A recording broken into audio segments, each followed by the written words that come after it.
Hey, what's up, everyone? Welcome to Zipline, Episode 9, the official Zipper Interactive podcast. We are back from E3. I am Chris Roper. I'm Jeremy Dunham, and we are joined today by Zipper Game Director Seth Luisi. Hi, Seth. Hello. I thought this was supposed to be 10. What happened? Well, last week we were going to do something from E3, but it actually was so busy that we just couldn't do it. There was, the Lakers winning, and then that brought down the mayhem. time flux continuum, and then podcasts were impossible in the middle of the Celtics loss. So is this going to be like the Star Trek movies? Every odd one is good, and I hope so. So I'm lucky that it's 9 rather than 10. Right. That's right. Then again, the Star Trek movies, it was the opposite. Is that every odd movie was not the good one? Oh, wait a second. You're right. Because Star Trek 3 was a search for Spock. And That's that was horrible. boring. We can just skip 10, or we can skip 9 and then rename it. That's right. 9. We could make it 9.2. Before we rename them, it's time to get to the Z-Cap. So, Z-Cap time. It's obviously SOCOM 4 was a big success at E3. Yep. We were really happy with how many people showed up. We had 16 of copies of the game on display there. We had, 8 down on the DualShock display area around Killzone 3 and Gran Turismo, and then we had 4 more in the Move section. We had 2 in a VIP area, that little stairs section that you see overlooking the top, and then we had 2 more in the PlayStation Europe area. So we had SOCOM 4 everywhere. Yep. And every time we talked to everybody, they seemed to have really good feedback. I know you were on the forefront of a lot of that feedback, Seth. What was the general opinion? Overall, it was great. Yeah, I got really good feedback from the press, the media. A lot of different people came out and played the game, and overall feedback was that they were really excited with what they saw, and it went over really well. I think the thing that surprised people the most was the Move response. Yes. I think people were a little skeptical about, hey, is this going to work? I've heard things before, but everybody I heard from said the game looks really cool, but the thing that surprised me the most was how well the Move worked. And I think some people changed their mind going into it that they were probably going to use the DualShock when it launched, and now they're like, I am seriously considering buying the Move just for SOCOM. Yeah, and the line for the Move was like an hour long. Mm-hmm. So to play SOCOM 4 on the Move, you had to wait an hour. And people did wait, and they would play it all day, and then I saw people come back and play again, which is what I was impressed with. I actually saw return visitors who wanted to come back and play the game again. I think that says a lot, especially since I've been to 12 E3s now, and you don't usually get that. Usually people want to play one game and move on, so I think that's a good sign. One thing I do want to ask about, though, Seth, is we know that the Move had a good response. Was there anything, would you say that was the number one piece of feedback from people about what they liked about SOCOM, and was there a particular thing that they'd like to see improvements on in the game as well? That's a good one. I think overall people were excited by the Move. It was the first time a lot of people got their hands on it. We showed it off at GDC earlier this year, but it was much improved in the E3 version. So we got it going a lot smoother, much more reactive, and I think people were really impressed with how it was playing with the Move. We got really good comments on the destructibility of the environments, the overall look of the environment, so that was great. As far as feedback, we did get some feedback on the cover system. So I think that was the number one thing where people wanted to see it tweaked and, work a little bit better, which we actually have a list of things that we been wanting to do with the cover system that we didn't get a chance to get to for E3. So it just reinforces that something we need to go back and work on. But to speak to that point, though, I think a lot of people were happy with how it worked, and it surprised them a little bit. It was just, hey, we want the feeling of it tweaked a little bit. But people, I think, that came in, again, like the Move, were a little skeptical about the cover system, thought that it actually worked pretty well. No, exactly, and I think that was the positive part of it. People they actually liked it. They thought it worked well in the game, but they wanted it to, just minor tweaks to how it's implemented and getting in and out of cover and aiming over the cover and off to the sides of the cover. And we've had some items on the list for a while to address with that. So I think that's one of the things we're going to make sure we nail and get done. Another bit of Zipper news over the last 2 weeks is that Interdiction came out earlier this week. It came out on the 22nd, our first major DLC pack for MAG. $10, you get the brand new game mode, 3 new maps, completely neutral. You get the new improved heavy armor. And so far, the reaction to it's been really good. I've jumped into a few games myself, and I get owned, but I'm having fun. Mm-hmm. And a lot of players seem to be picking up on it, which obviously is important in something like MAG. But the feedback has been very good, so we're pretty excited about that one. We actually have a poll up right now on the MAG blog asking if you like Interdiction or not, and if you plan to buy it or you don't plan to buy it, or if you don't like it, let us know. It'd be interesting to know what everyone out there thinks. And then to coincide with the E3 showing of SOCOM 4, we also relaunched the SOCOM 4.com website. So it brings you, there's now the trailer and there's screenshots and New background. new background, all of those little, pretty things. And then to kind of go along with that, we also launched the official Facebook page for SOCOM. So as of last night or this morning or whatever, Jeremy, you fixed this. So you can go to facebook.com/SOCOM. Yes, you can go straight to that URL. It'll take you to the fan page. And keep in mind, it's not just a fan page for SOCOM 4. Yes, it's going to be very prominent, but it's a fan page for all SOCOM. So if you like any of the games, 1 through 4, you can go ahead and visit it. We're going to have a lot of things there over time. Videos, screenshots, some pulling things out of the archive. So definitely like it if you're into that sort of thing.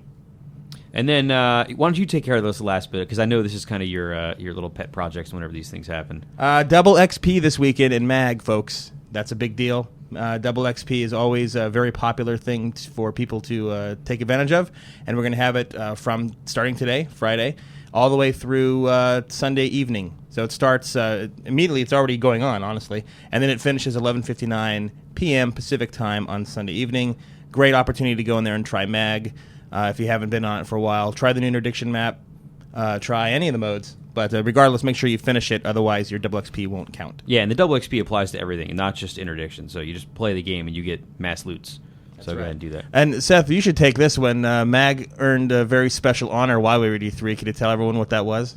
Yes, we won the Guinness Book of World Records. So MAG had the highest number of simultaneous players in a single match for a console game. So it's something that we achieved some time ago, but it's really great to see that recognition and showing that MAG really offers an experience which no other console title offers, or any other game for that matter. So thank you to everybody out there for helping us get a world record. One thing I'm curious about: who gets to keep this record? Where is it going? When Guinness, they've already given it to us. We have photos of us holding this record. Not us, but Zippers. Right.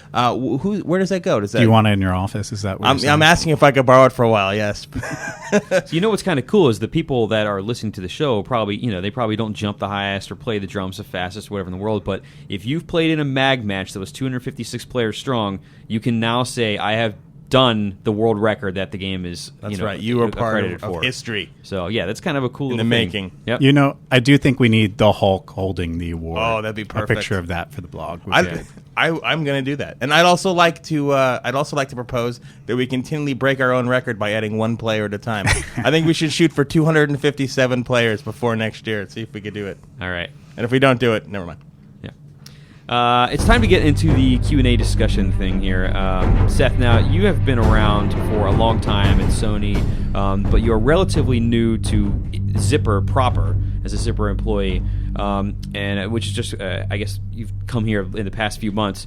But now that you've been here for a little bit, but with the SOCOM franchise all along, can you talk about kind of your roles going through the games, how what you've done has changed over the years? Yeah, how'd you start on SOCOM? How long have you been with this franchise in particular? Well, that's I started with SCEA back in 1994, actually before the PlayStation launch. So I started in May of 94, saw the launch of the PlayStation in Japan. At the time, I was in QA testing such notable titles as Mickey Mania and Frankenstein for the Sega CD, as well as Mickey No Mania. Escape for the Sega CD. So I got my roots starting in QA there, quickly moved on to be an assistant producer, associate producer. I spent a little bit of time early on Blasto, working on that title. Rest in peace, Phil Hartman. Yes.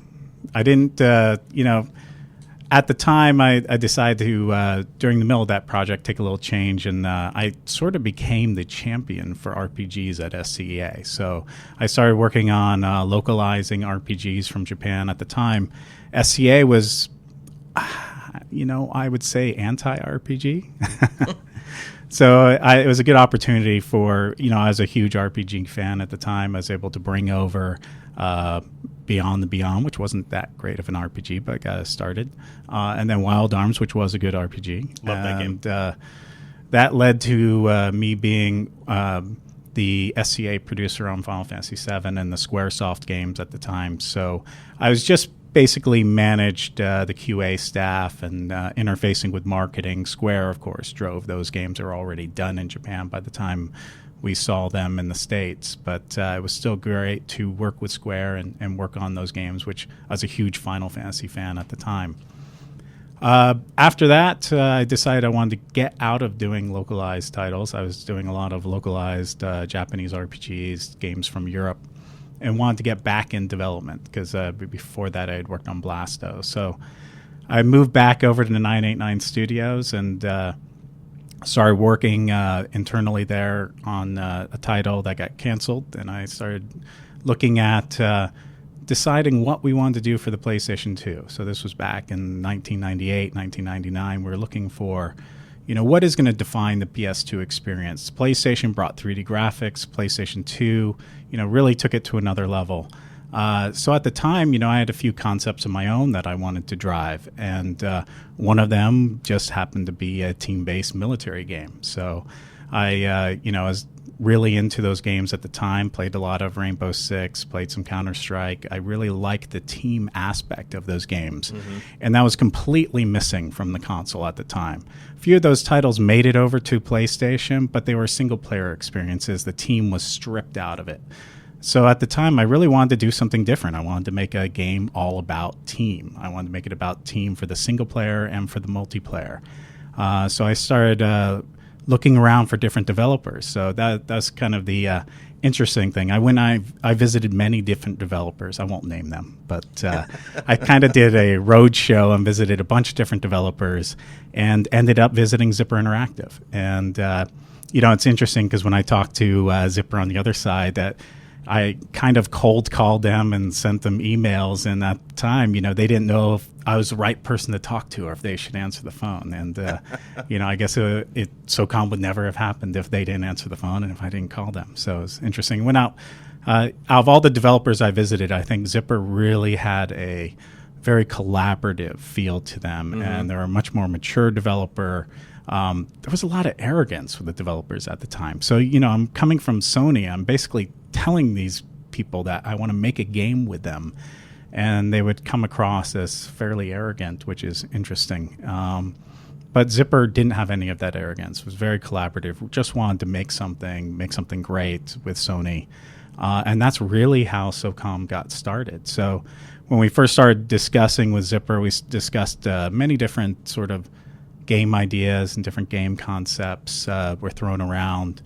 And it kept coming back to my original team-based military game. So we kind of moved forward with that, took it forward, and it eventually evolved and became SOCOM. So, yeah, in the early days of SOCOM, I was very involved in setting the direction, and especially with the multiplayer, but even with the single player, defining what that experience is, and working with Zipper, and it was a very collaborative experience, very good, rewarding experience. So it's interesting to come back to Zipper because over the time, really, I've kind of moved away a little bit and had to deal more on the franchise level with marketing and QA, and I've been out of the development side, if you will, and been more on the managing side. So, I really missed working with the team and setting the direction for what the game title is. So that's why I'm really happy to be here at Zipper doing kind of what I was doing in the very beginning 10 years ago in the very beginning on SOCOM 1 and SOCOM 2. At what point did you start to move away from the direct development role in the SOCOMs and go into more of the management role that you had? Well, definitely it was after SOCOM 2. So SOCOM 1 and SOCOM 2, SOCOM 1 was, I didn't answer my profile, so I was busy at E3. Normally we put up these developer profiles, and we bugged him all week. It says what you're most proud of and the blob about it. But unfortunately, I was at E3 and then in meetings, and I didn't get a chance to do it.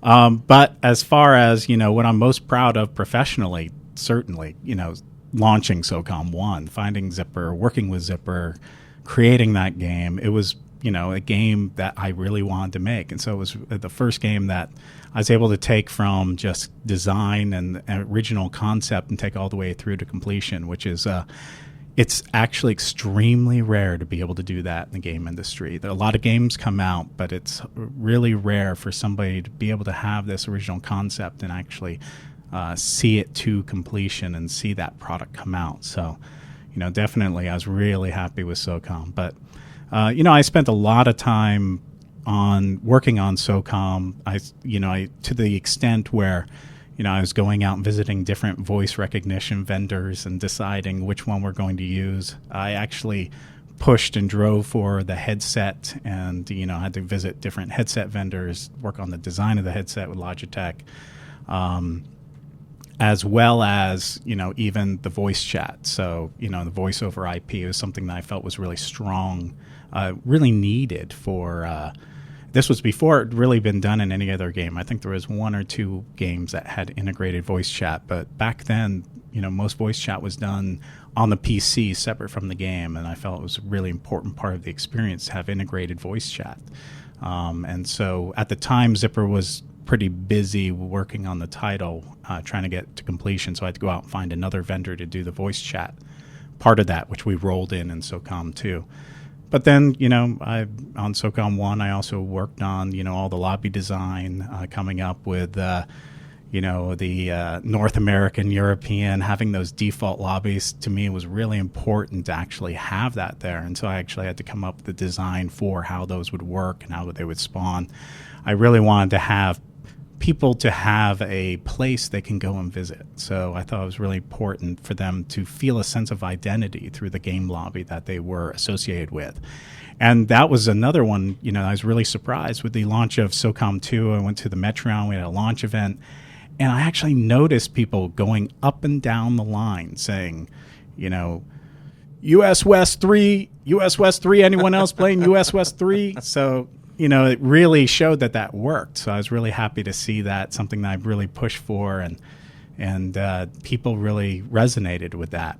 At the same time, now it seems that most of the industry is walking away from that type of community, which to me is a little sad. But there's a lot. There's a lot that I did on SOCOM and SOCOM 2. Even doing, all the weapon tuning for SOCOM 1. So I sat down and tweaked all the weapons and set all the recoil, the range, had my Jane's book and other weapon books, and looking, whether the characteristics of the weapons in real life, how we're going to portray that in a game, how are they going to be balanced and different from the other weapons, and actually setting all those parameters. And we had a virtual shooting range in the game at the time where we can sit down and tweak the values, shoot again, and see how what the result was. So even going to that level was a great experience working with Zipper, having somebody that was that collaborative that really let me get involved in the development of the game, even though I was on the evil publisher side. But being able to be that collaborative. But yes, after a time, Zipper grew, more people were added.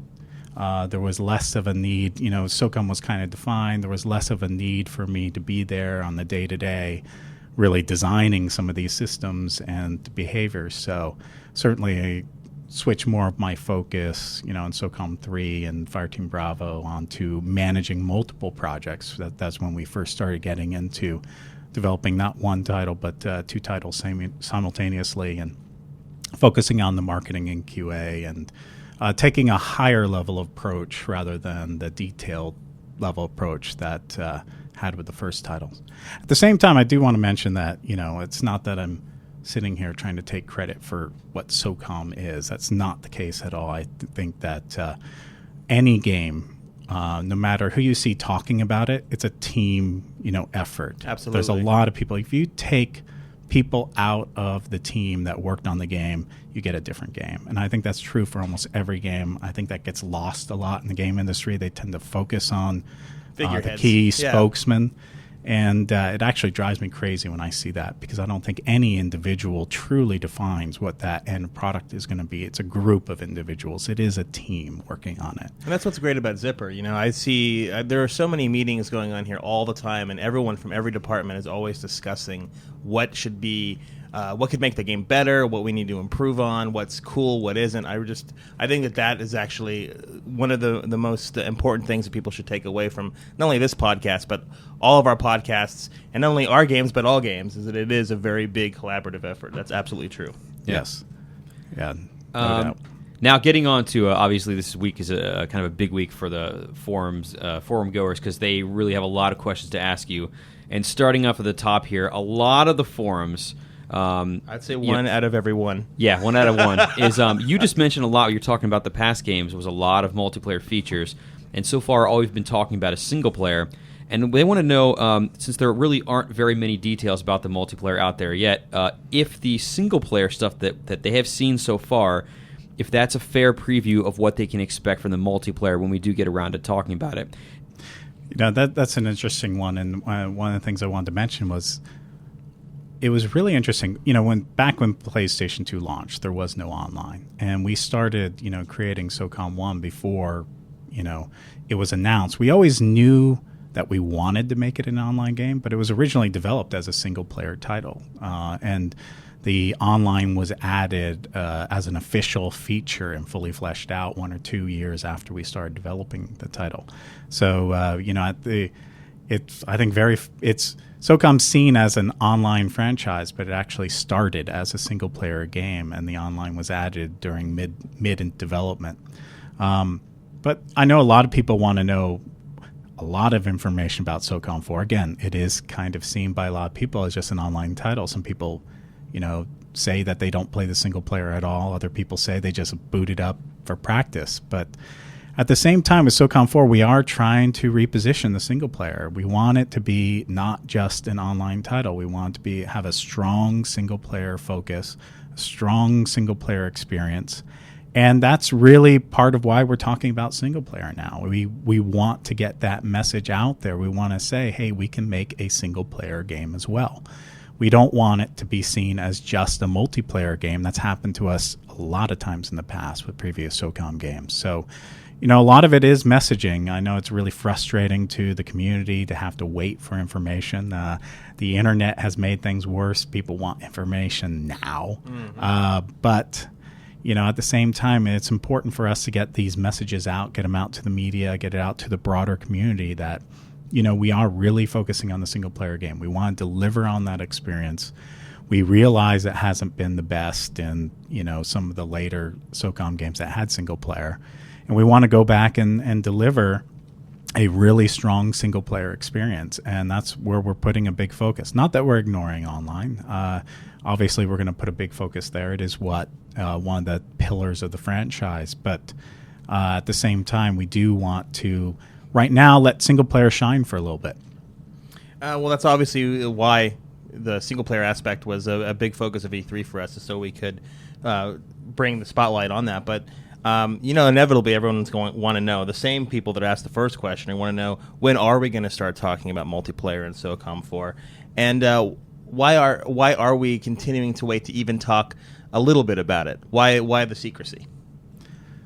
Well, again, it's messaging. It's trying to, any game you release information in spurts. You need new information. You guys haven't been in the media in the past. You kind of take this for granted. But basically, if you don't have something new to tell the media, you don't get as much coverage on the game. So we have to withhold information in order to come back to the media later and say, hey, here's this new information about this title. Otherwise, we go out with everything all at once, and then it's impossible for us to get additional coverage on the title because it's not new information. That's true, though. I can tell you that when I was in the media and Chris was actually worked with me, that one of the first questions, if not the first question he always asked whenever doing any coverage of any game was, well, what's new? Yep, every single time. So absolutely agree with you there. Let me ask you this one as an extension of the answer that you just gave. Is there are not a lot of people, but there are a few people on the forums that are worried about the state of how far along the multiplayer is because it hasn't been talked about yet. And I think just giving them an update saying, it's in line with single player, it's looking great, blah, blah, blah. I think anything of that note would be a nice little, thumbs up that it's going good. What can you say to that effect? Yeah, well, we are testing and we're playing multiplayer now. We do studio play tests at least once a week, if not more than that. So, we have the multiplayer in. We're working through it. I wouldn't say it's in a final state. We're going to continue to improve it and try to get it to where we want to be. But it is certainly it's there, and we're playing it all the time. That probably doesn't make people feel any better either, that we're actually playing the multiplayer and I don't get any information about it. I think just knowing that it works and that it's constantly being played and tested is a little, nice little reassurance that it certainly is a focus of the game, even if we're not telling you anything about it yet. Yes, and I guess I kind of skipped the question, which is, how is multiplayer going to be different from single player? Well, it is going to be a different mode. We're going to have a different camera for multiplayer. So things are going to be different for multiplayer. We don't want them to feel like a different game. But at the same time, we are going to do what's right for multiplayer compared to single player and really, tweak the modes so that, it works better for multiplayer. There's certain things you can do in single player that you just can't do in multiplayer. And just to clarify the camera question, which does come up a lot, is it a different camera altogether completely, or is it camera options? I think you're going to see both. So, we've talked about how we're going to have a classic camera option. So I think we're going to make that available in the single player as well as online. But at the same time, we want to have a camera view that fits each mode better. That is one of the core elements that is, it is different. In single player, you want one camera. In multiplayer, you want a different camera. There's many reasons for that. One being just seeing around corners and, how visibility and, there's a lot of reasons why they should have different cameras in single player versus multiplayer. So it is going to be slightly different. But again, at the same time, we don't want it to be a completely different experience. But there's going to be different functionality, and there's going to be multiplayer will be different in many ways from the single player. This morning I noticed some people had a pretty interesting question coming out of the E3 build, and that's that in the single player at least, when you walk over a weapon, you can pick it up if you've killed an enemy, if they've dropped it on the ground. And so they're saying, okay, when you go into a mission, they're saying, okay, if you can tweak weapons going in and choosing what scopes and stuff that you've wanted on the guns like you could before, if you pick up a weapon that's on the ground, does that mean that you've now acquired it for the rest of the game? And what happens if, let's say you pick up an assault rifle with a certain scope on it, if you pick that up off the ground, could you take that scope and put it on something else that you've already had in your inventory? Great questions. I think we're doing some really interesting things there with the weapons and how you configure them, and none of that information has been released yet. So again, I don't mean to keep the community waiting, but that is one that we're not quite ready to answer yet.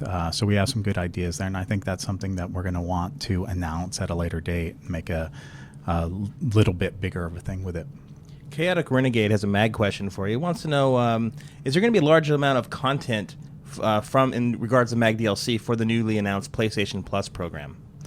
Well, PlayStation Plus is pretty much as new to us as it is everyone else. Not that we didn't get any advance warning, but we're still trying to figure out how we're going to support it, to be honest. So we haven't really defined what would be included in PlayStation Plus versus what won't be. I can tell you right now that you certainly won't have to have PlayStation Plus to get the mag experience you have right now. We're not going to change any of that.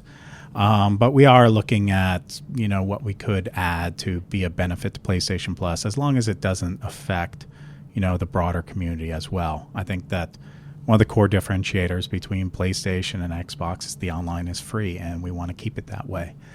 So we don't want to have anything in there that's really going to be something that, that is so important that you would feel that you absolutely had to do it, at least not for our game. We're hoping that the overall package is going to be that thing. I don't want to downsell PlayStation Plus, but we certainly don't want to take out any vital components of the game and put it into that.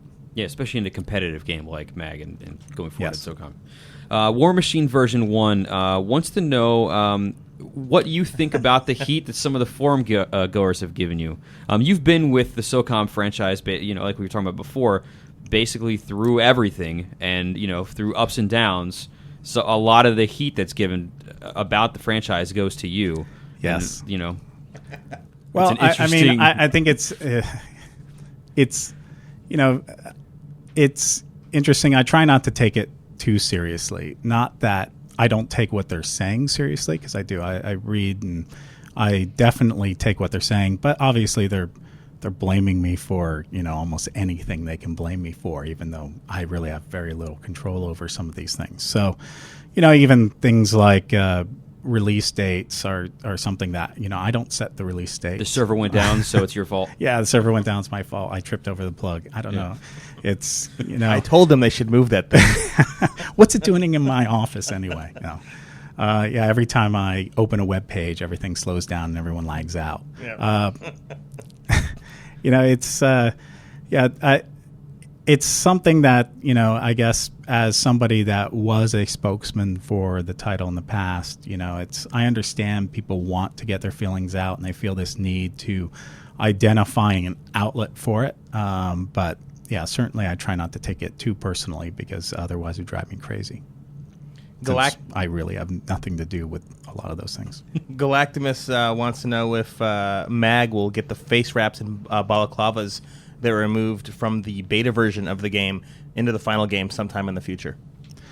Yeah, that's another interesting one. So, the important thing to remember with betas is that it's a beta, and the game hasn't been finished yet, and we're still trying to define what's going to be in the game and out of the game. And, I know people really want these. At the same time, they were removed because, it came down to, do we want to have more weapons or do we want to have face wraps? And I think it was a pretty easy decision for us to say, well, we want to have more weapons.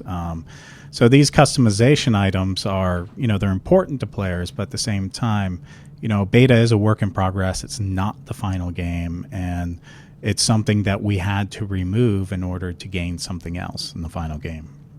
AFG Warlord has a pretty good question that people have been asking for a long time. Being if MAG will ever see a demo on the PlayStation Store, or if something like Warhawk or Burnout Paradise, if it will ever be made available as a complete purchasable download. MAG is pretty large on the Blu-ray disc. I know it's over 12 gigs. I don't know the exact amount, but it's a very large download. So, that causes a pretty big issue for us. We would have to do a lot of work to remove data that's not necessary for each territory, such as localized VO. And then we end up having to support a lot more additional SKUs. So, one of the issues is that when we're releasing a patch, we actually have to build a different patch for each version of the game, North America, Europe, Japan. If we start adding all these alternate SKUs with these different language combinations, well, it's really going to impact our ability to support the title, which we don't want to do. So, just taking the data that's on the disc and putting it up on PSN, it's too large for that. It's not going to fit. It would be a huge download. Certainly, it's possible for us to strip out data to make it more, smaller size. It would still be large. It still wouldn't be as small as some of those other titles mentioned. But at the same time, then we don't want to do anything that's going to take it any longer for us to get patches and other support for the game out there. So it really has been just balancing all of that in order to, try to best serve the customers. What about a demo?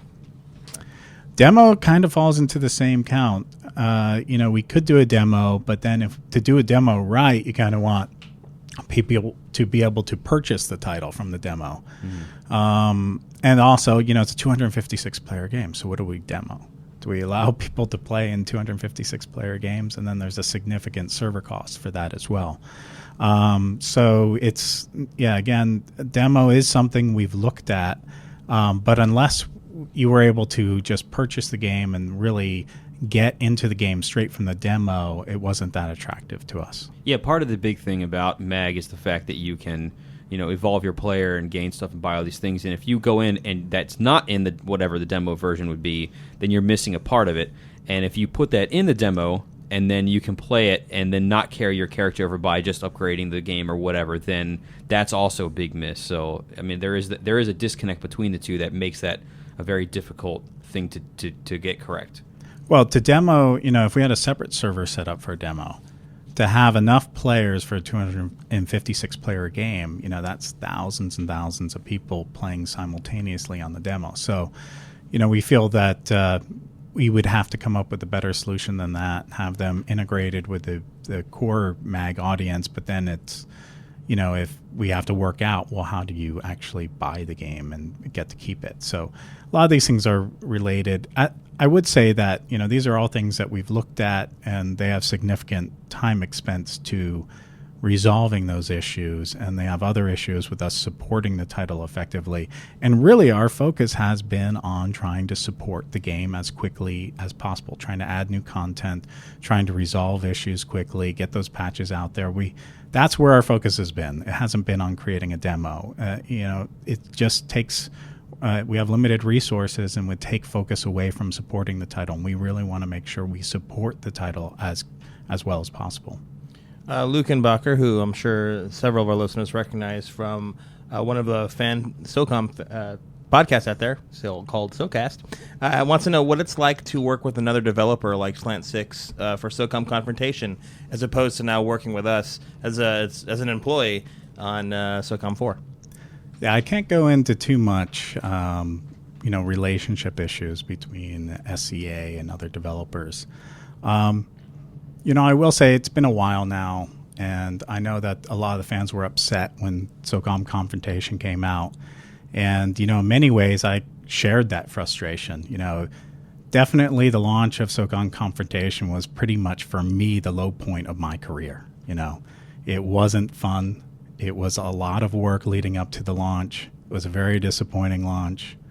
I think we were able to resolve a lot of those issues and improve the product greatly with the latest DLC and the latest patches, but it took an excruciatingly long period of time to do that. We were doing everything we can to make those things happen as quickly as possible and to try to prevent the situation in the first place. So, it was a bit of a disappointment going into the launch. It was a huge disappointment for me personally. But I think we did stick with it, and that says a lot. And, I was a big proponent of just, a lot of people suggested, let's just cut and run. Let's just stop support for this thing, cut our losses and move on. And, I did not want to do that to the SOCOM community. So even though it meant, continuing to work on the title for a long time and eventually getting the DLC out, it was really important for me to see it through. Even though it never quite lived up to the standards of some of these hardcore SOCOM players, I still think that the end experience was a good SOCOM experience after we resolved a lot of the issues. Zeus, I guess is how you say his name, wants to know, he has kind of a two-parter here. I'll break it up. First off, what is the target resolution and frame rate for SOCOM 4? Yes, the resolution and frame rate question. It's a fair question. We're always, we're basically aiming for 720p and 30 frames per second. So we're trying to make sure it stays at 30 frames per second. Sometimes it will run faster than that. We hope it never runs lower than that. But people have a way of breaking games as well at the same time, so you never know. But that's a simple answer. That's what we're aiming for. The second part of his question, he wants to know if the DualShock reticules will change if there are different attachments equipped to the weapon, say something like a laser sight versus iron sights. Yes, that's something we've had in past SOCOM games, and I think it hasn't quite been defined yet. So, that's one of the things we're getting to now as we start to get the core game experience up and running. We're starting to focus more on the optics and some of these other elements that have been backburnered a little bit while we try to just get, a lot of the core game elements up and running. Earlier this month, we had that MAG event where we talked about the fact that we're working on the Clan Wars addition to MAG later in the summer. And Wooly wants to know what we think of his idea of having clan stats connected to clan invites once that program starts. In other words, seeing how many people are in the clan, its active member, who the leaders are, things like that when you're setting up your matches. Yes, we have a really good solution for Clan Wars. We're really excited with what that's going to be able to offer. I don't know if we'll have this particular functionality listed to be able to basically bring up the profile and see all the members. But certainly we're going to make sure that you are challenging other clans that are equal to your own, which I guess is kind of getting the same way. And you will be able to dig down into the clans and see how they compete. I just don't know if it will happen at the challenge stage because, it's always getting all those UI screens in place. There's a lot of challenges with what information you can bring up without impacting the performance of the UI. I'm going to ask this next question again just simply because I want to say this guy's name. Nate Dynasty wants to know, are the crosshairs that we saw in the SOCOM 4 E3 single-player demo the final look for the crosshairs, or will they eventually look more like the crosshairs from the older game, or are they going to look like something but that's different from both of those things? Like I said, this is what we showed at E3 is still pre-alpha. So, things are going to change. I'm not going to say they're the final crosshairs or not. We'll have to see as we continue down the path and start refining a lot of the UI elements. I do think that we are fairly happy with what we have now. I know it's much different than what we've had in the past. But at the same time, I do, want to emphasize that SOCOM 4 is a new experience. We're I know a lot of the fans out there, they just want SOCOM 2, right? Just make it HD and give it next-gen graphics, but keep proximity chat and keep this, but take away that. And, we have to focus on doing a new game. We built SOCOM 2, as part of that team. We did that, a long time ago now, 8 years ago. SOCOM 2 is done. We want to focus on a new experience. We don't want to keep creating the same game over and over again. I don't think anyone wants to do that in your job if you're just flipping burgers all day long. No offense to the people that flip burgers all day long, sorry. But you want to do something new, and we're not changing it just to change it. We're not changing it because a certain other game did this. We're updating it with what we feel is necessary for the current games and what the current market expectations are, and that's what SOCOM 4 is going to be. It's going to be a new game experience, and I think that that will go a little bit with the reticule and the design of it. We are trying to go for a much more cinematic experience with the single player. We're trying to remove a lot of the HUD. We always get Zipper kind of has a bad name for having cluttered user interfaces, and we're really trying to address that and clean that up and provide a more cinematic experience for single player and even to a lesser extent in multiplayer. But at this time I can't say if that's the final UI element, because really we're still working on the game. We're not done with it yet. AimFix wants to know how you feel about the possibility that MAG and SOCOM 4 could be competing against each other later this year, especially with how we've been saying all the MAG content coming down the pipeline. And what do you think of SOCOM 4's competition in general?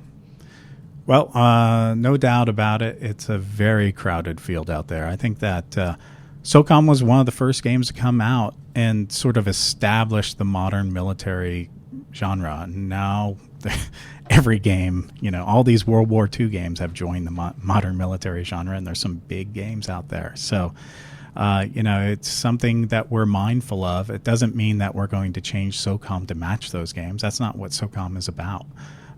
So it is, we are going our own path, mindful of the competition. As far as how SOCOM 4 and MAG compete, I think it's a bigger issue between SOCOM 4 and Confrontation, to be frank. When MAG launched, we didn't really see that big of an impact with the Confrontation numbers. There's still a lot of people playing SOCOM Confrontation out there. All the issues we had, it's still a very successful online game, and lots of people play it every day. I know that hurts a lot of people out there to hear that, but it's true. So we didn't really see a big impact when MAG came out. I don't think SOCOM 4 is going to impact MAG's online numbers, but I do think it will have an impact on Confrontation. David Too Crazy from The Real SOCOM wants to know, typically that the SOCOM franchise has not garnered widespread appeal in the games press. It's often seen as a niche market, and while for the most part it has received strong reviews and sales, it's simply not a franchise that is typically hyped in the press as much as other games in the genre or similar genres. Why do you think this is the case? Does this bother you as someone who's been part of the franchise from the beginning? And is it something that you're trying to change now with SOCOM 4? I know you've already alluded to that in the earlier question. Does it bother me? Absolutely. So it's always bothered me ever since the first one. I think that for whatever reason, we're kind of held to a different standard with SOCOM. And, I think some people in the press really get it. They get behind the title, and a lot of other press do not. They're looking for more of that on their own action experience. But we're not trying to cater to any one audience. We're trying to make the best game we can. SOCOM 1 went out, was hugely successful. And then we saw some of the numbers drop off of the following titles, which is typical for a franchise when you don't have a big re-envisioning of the game. And that's what we're really trying to do with SOCOM 4. We're not trying to change the game completely. We're just trying to re-envision it, make it relevant again in the market out there. But that doesn't mean we're trying to make it just like the other competing titles. Yeah, I think a good example of that in the past is what Capcom did with the Resident Evil series, where they reimagined it with Resident Evil 4, And that obviously had a big impact, and we're going the same way. Yes. Except not tank controls. Right. Yeah, no tank controls. Baracco Drama wants to know what efforts Zipper has made to ensure the SOCOM 4 experience is different from the Confrontation experience. And then as a second part, and I guess this kind of has some tie-ins here, is that a few weeks ago, Ed Byrne was on the podcast. And He's our creative director. Yes, and he gave his feelings on what he thought that the core elements of the SOCOM franchise were. And Barack wants to know what your feeling of the core of SOCOM would be. So this is a two-parter. Mm-hmm. All right, I'll take the first part first. SOCOM 4 will be a different experience from SOCOM Confrontation. SOCOM Confrontation was mainly meant to be a game which followed the traditional SOCOM path and focused on the multiplayer. It pains me to no end that we weren't able to achieve that as much as we would like with Confrontation. And certainly, my involvement with the title, a lot of people think I was trying to push Confrontation in the other direction than I was actually pushing the title in. I was actually trying to get all the controls that we had in previous SOCOM games into Confrontation. But again, I can't make everything happen on my own. I don't, I don't have those Jedi powers that I can, say something and people will repeat it back to me and do it. That's unfortunately an ability I lack. But with SOCOM 4, we are trying to go, in a different direction. And, I know that's hard for a lot of people to hear because they grew up with SOCOM and SOCOM 2. But it will be a different experience in Confrontation. It will be a different experience in previous SOCOM games. As far as the issues around launch, I'm doing everything in my ability to make sure that the launch is as smooth as possible. I think we had a much more challenging launch with MAG. That was a game which we couldn't even test. We had to rely on the public to fill a 256-player game because it was, there's not 256 people at Zipper.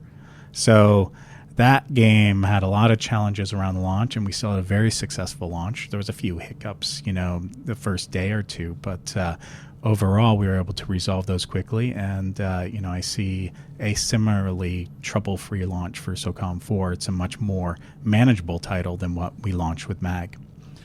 As far as the second part, I'm going to have to read this here because I forgot what it was now. What are the core ingredients of what a SOCOM game is? Yes, the pillars. So, yeah, this is something that I'm in the unique position of having defined or helped define. It wasn't me purely in the original SOCOM game. So at the heart of it, the number one, the biggest pillar of SOCOM is the team-based nature. That's what it was. At the time when SOCOM was originally in development, everything else was a action hero, invincible guy running around like Rambo, shooting everyone up. And we really wanted to do something different. I wanted to do a team-based game, and that's always been the core pillar of SOCOM. It's what makes SOCOM SOCOM. It's why. And this also resonated when I talked to the SEALs. So in the first, few games, we were getting a lot of advice from the SEALs, met with a lot of SEALs, talked to them in depth. And why they do what they do is for the guy next to them. It's all about camaraderie. And we tried to establish that in the game. It's not just about your individual performance. It's about your performance as a team. And once SOCOM was released, it was unbelievable to me how much the community picked up on that. We'd been playing the game, and for whatever reason, I don't know why this is, but when we have the QA department, they all just run around like, headless chickens going in their own direction. They're all trying to play it, traditional Quake style, trying to get the most kills.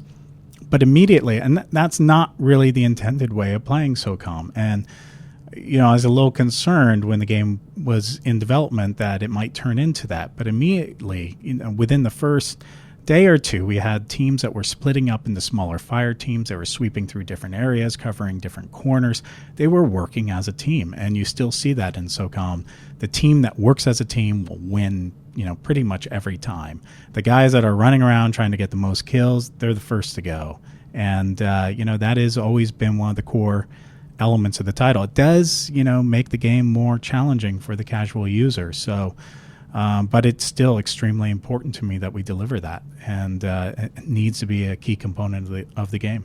You mentioned Rambo earlier. Just one personal note: if you haven't seen the last Rambo movie, you've got to check it out. There's actually a scene in the movie where he outruns an explosion. I'm just saying, you got to see that. B4721 wants to know about the SOCOM 4 campaign. Are their missions going to have multiple objectives with multiple paths for each person to take? And will we being the gamer, be able to adjust OpsCom and his team's loadouts prior to the mission start, or are the levels beginning with preset gear? Yes.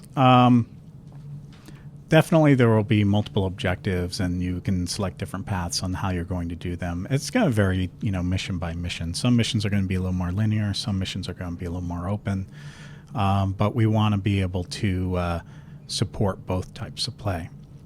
And certainly we want to support tactical play. So we want to support that team-based nature, telling your teammates where to go and setting up tactics before that, and being able to have that kind of evolving single-player experience that SOCOM has always had.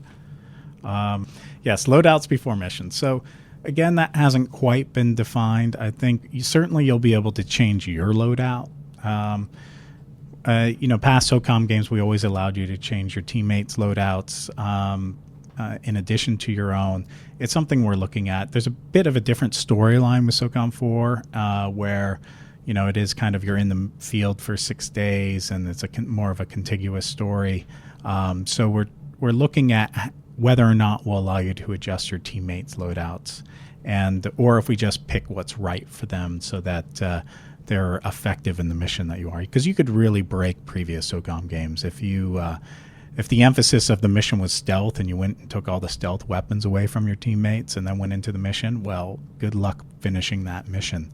But at the same time, I certainly recognize that it's important for people to have as many options as possible. So really both are still on the table, and we're trying to decide which direction to go right now. And part of the character's backstory, some of them are specific weapon specialists. So yes. I think that has a bearing on it too. Yeah, so it's a fine line, and we're still trying to decide which direction to go on that. Demolicio wants to know if there'll be unlocks as you progress through SOCOM 4. And besides cover, what else is destructible, if anything? There will definitely be unlocks. We have, all SOCOM games have had unlocks. We unlock different weapons for the single-player campaign, and we're going to maintain that in this one as well. We haven't really detailed out how that's going to happen, but there will be a system for that. What else is destructible, if anything, besides the cover? Well, if you've checked out the E3 level, there's a lot of, destructible items other than cover. So you can shoot down signs, you can shoot, there's carts with these little boxes on them. You can throw a grenade and they'll go in many different directions. So yes, there's a lot of destructibility to the environment besides just cover. We did want to make it feel like as immersive as an environment as possible. Obviously, there's some limits to it. At the same time, you're never going to be able to, maybe I shouldn't say never, but the intention is not to allow you to punch holes through walls and things like that. Other games do that. We've never done that because that immediately means that it breaks your level design. So especially for multiplayer, to me, level design for multiplayer is all about the paths. It's all about knowing where you're going to go through the level. And as soon as you give the ability for the player to, make their own path, then you break the flow of the multiplayer. And I think that's one of the reasons why, a lot of these classic SOCOM maps resonate. It's all about the flow of the map. It's where you go. It's the corners. It's the path through the environments, the pinch points. And, that is still really important to us in SOCOM 4. This question is not on the paper, but I wanted to know, just because I'm curious, why did we choose Abandoned as our classic map over other maps? Well, to actually get to that real quick, in case you haven't seen the news, is if you pre-order the game through GameStop, you get the classic Abandoned map from S1 and S2 that you can play as an homage to those games. Well, one of the big reasons is I wanted to bring it back. Abandoned was a great map. It's one that I had a lot of fun with. With Confrontation, we were able to do a good number of classic maps, and we wanted to, have something for SOCOM 4 which wasn't one of those that people had just played on Confrontation. We wanted to have, it be one that people hadn't seen in a while. It also helped that our game, SOCOM 4 is set in Southeast Asia, and Abandoned was a Thailand map. So we had some of the assets already in high-res form, just, bamboo and shrubbery and other things. So it made it easier for us to do it. And, I also want to point out, not only is it Abandoned, it's the day version of Abandoned, not the night version from SOCOM 2, which was impossible to see on. So, it is going to be day. You will be able to see on this map. And, I'm really excited to bring it back. It was one of my favorite maps. And so, that's the reason why right there. Cashville 615 has a question which I guess could be answered in separately for the DualShock and the Move if needed. But he wants to know if SOCOM 4 will have fully customizable controller options. Yeah, fully customizable controller options is one of those things that I know everyone wants, and there's a good reason why they want it, but it's actually very difficult to implement most of the time. I think people don't realize, especially, SOCOM has a more complicated control scheme. I don't know what else to say. It's true. We're always trying to find more elegant ways of implementing the controls, but at the end of the day, we give a lot of things for the player to be able to do, which means that we use a lot of buttons, and we have to do things like tap versus hold, and those are things that are extremely difficult to do and allow players to just randomly reassign them to any button. So it's certainly a goal to allow as much customization as possible, but I don't think, I know this comes up all the time with Confrontation as well. I don't think we'll ever have a fully customizable where you can take any action and put it on any other button, just because of the complexity and number of, control items that we have. It's really not possible to implement it that way without just breaking the game and having it not work at all. Those are all of our fan questions for this week. We had to cut it off eventually, otherwise we could be going for hours. But before we go into the zip tip, do you have any parting words for fans who might still be on the fence about SOCOM 4, especially if they're coming off some of the older games, which were much different in presentation? Well, I know there's skeptics out there. There's certainly a very vocal community that just wants nothing but SOCOM 2. Did I say that before? Yeah. People think, they're not listening to us. We do listen to the fans. We listen to the community. At the same time, again, we are trying to create a new experience here. We're not trying to create an old SOCOM experience that we've done in the past before. We want to create something new that's going to reach as many people as possible, but is still true to the SOCOM franchise. And if you want to be skeptical, you can be skeptical, and hopefully we'll give you several opportunities to try the game before you buy it. So, we do want to have a demo available before the game comes out. So, you can make up your own mind. You don't have to take my word for it. You can try it out, and if you think we did a good job, then, which I think, most of the skeptics out there will turn. We had quite a few skeptics at E3 turn over to the dark side, if you will. That's right. So, it's up to the community to make up their own decision. And with that, it is time for our zip tip. So we focused a lot on SOCOM during this podcast, and I didn't come prepared with a great zip tip, and this may sound like I'm selling out, but go buy Interdiction. Go buy it. There's my tip. It adds a lot to the game. There's a lot of gameplay there, new focus on vehicles, faction-neutral maps. No longer are you stuck in that paradigm of attacker, defender. It's a completely different type of game. If you play MAG, you enjoy MAG. If you don't like MAG because you got sick of protecting a bunker or whatever, give this a try, because I think it's good. It's reasonably priced, adds a lot of new content, and it's a good new type of game experience. And that was our focus with this DLC pack, is not to just add new maps, but really, again, like, take 128 people and make them play in a different way than they played before. And we have more of that coming for MAG. And it's fun, and that's the most important thing. Yes. Well, the show's over, though. Yes. So there. Yeah. Are you over too? I'm kind of burnt out. E3 is over. It's going to take me a while to recover. As always, you can follow us on Twitter by looking for just Zipper Interactive, and you can also find us SOCOM now too. Well, that's on Facebook. I was talking about Twitter. Oh yeah, that's right. You're I'm burnt out as well. Twitter is just Zipper. Facebook, you can find us on facebook.com/SOCOM. That's the official SOCOM franchise fan page. And you can also search for Zipper Interactive and follow us in general on there.